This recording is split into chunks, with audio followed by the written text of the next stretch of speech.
अस्सलामुअलैकुम students, welcome to our channel. आज हम आपके साथ हाजिर हुए हैं एक और ट्रिग्नोमेट्री के क्वेश्चन के साथ।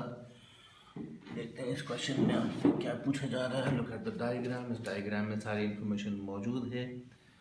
We have A B C D और सारी आपको लेंथ्स दी गई हैं 6.4, 7.7, 5.3। सारी इंफॉर्मेशन आपके सामने मौजूद है।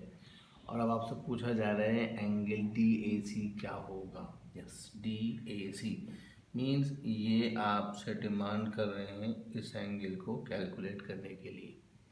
बताइए कि ये एंगल कितने डिग्रीज का होगा। अब आप देख सकते हैं इस ट्राइंगल में एक भी एंगल मौजूद नहीं है, लिहाजा अब हमारे पास एक ही ऑप्शन बचता है कि हम कोसाइन लॉ का इस्तेमाल करें। अच्छा, एक दफ़ा रिकॉल कर लेते हैं what is the cosine law. Yes, मैं इसका फॉर्मूला लिख रहा हूँ आपके सामने ताकि आपको याद आ जाए।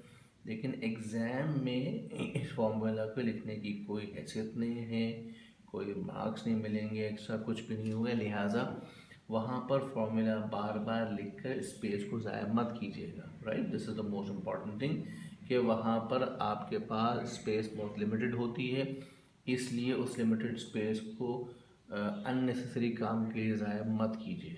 ये एक बात ध्यान में रखिएगा। अच्छा, अब कोसाइन लॉ लगाते वक्त आप नोट कीजिए न्यूमरेटर में तीनों साइड्स पे स्क्वायर नज़र आ रहा है, यानी कि इन तीनों साइड्स का स्क्वायर होगा। लेकिन एक साइड आपको माइनस पे नज़र आ रही है और ये वो साइड है जो कि एंगल के सामने होगी, यानी इस एंगल को हम कैलकुलेट करना चाहते हैं, इसके सामने वाली साइड माइनस में लिखी जाएगी। अच्छा, पहले डिनोमिनेटर में वही बी और वही सी, यानी वही बी और वही सी नीचे आ जाएंगे। जी जनाब, कैलकुलेटर का इस्तेमाल है, अलाउ है, हमें यूज़ करते हैं कैलकुलेटर। देखते हैं हमें कैलकुलेटर क्या आंसर देगा। जनाब इट इज़ 0.789924। कोशिश कीजिए जितने ज़्यादा डेसिमल प्लेस में लिखेंगे आंसर उतना एक्यूरेट आएगा। एक चीज़ ज़हन में बिठा लीजिए कि 4 डेसिमल प्लेस से कम मत लिखिएगा, ज़्यादा हो जाए ओके बट उससे कम ना हो। जनाब, अब कॉस इनवर्स के ज़रिए हम एंगल को कैलकुलेट करेंगे। 789924। जनाब यार इस तरह जो एंगल हमारे पास आ रहा है that is angle D A C. Yes, you are looking for the angle D A C और ये बनता है 37.8 डिग्रीज। जी जनाब, ये बनता है 37.8 डिग्रीज। जी जनाब, इसको बानी जल्दी से नोट कर लीजिए ताकि फिर हम क्वेश्चन के अगले हिस्से में चलें। जनाब आइए देखते हैं अगले हिस्से में आपसे क्या पूछा जा रहा है। Again they are looking for an angle. Yes, I hope आप नोट कर चुके होंगे, तो फिर हम आगे बढ़ाएं कुछ करना।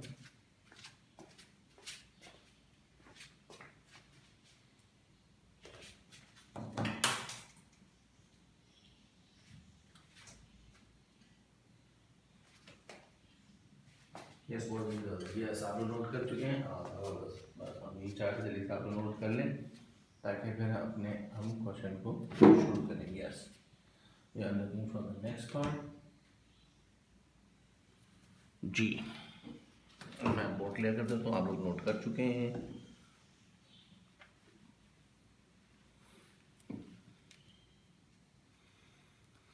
हाँ जनाब, अब वो आपसे पूछ रहे हैं पार्ट 2 में calculate angle A B C. जनाब आइए देखते हैं एंगल ए बी सी कहाँ है। यस यू आर राइट, ये है एंगल ए बी सी। अब आप चूंकि देख रहे हैं कि साइन लॉ भी इस्तेमाल हो सकता है, क्यों? इसलिए कि now you have this angle, you have one complete pair, means अब आप साइन लॉ इस्तेमाल कर सकते हैं। अगर आप नहीं करना चाहते तो आप कोसाइन लॉ की मदद से भी ये एंगल कैलकुलेट कर सकते हैं। Yes, why not. आइए देखें जी, हम दोबारा कोसाइन लॉ लगा रहे हैं। अब मुझे उम्मीद है मुझे फॉर्मूला दोबारा लिखने की ज़रूरत नहीं है। I am just substituting the values, but जो इम्पोर्टेंट चीज़ क्या थी वो मैं फिर दोहरा दूँ।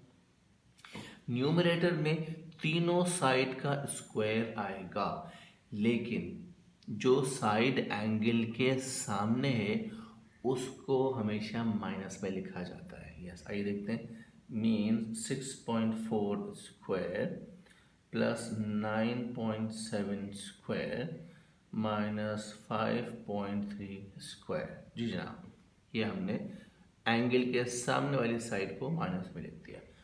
डिनोमिनेटर में 2 के साथ आएगा 6.4 आएगा और 9.7 आ जाएगा। Yes, you right.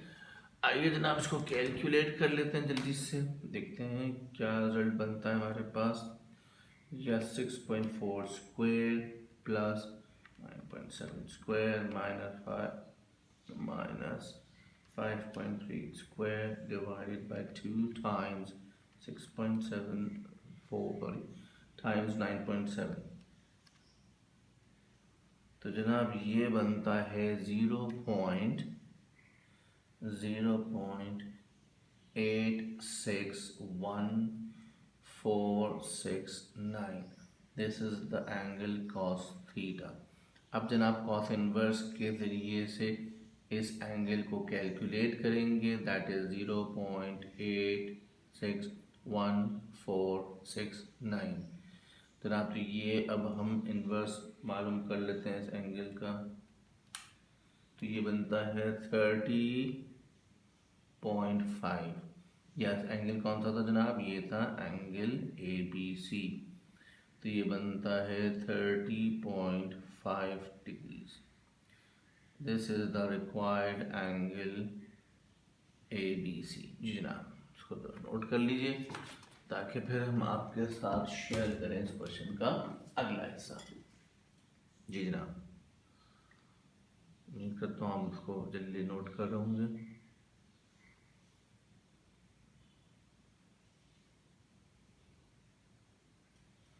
ठीक है जनाब, यहाँ अपने क्लास को एंड करते हैं। इस क्वेश्चन में हमसे 2 ही पार्ट पूछे गए थे। Thank you very much for staying with us. और भी कुछ क्वेश्चन हों जो आप समझते हैं कि आप पूछना चाहते हैं तो ज़रूर इनबॉक्स कीजिए मुझे, मैं आप उन क्वेश्चंस के सलूशन आपके साथ शेयर करूँगा। Thank you very much, take care, अल्लाह हाफिज़।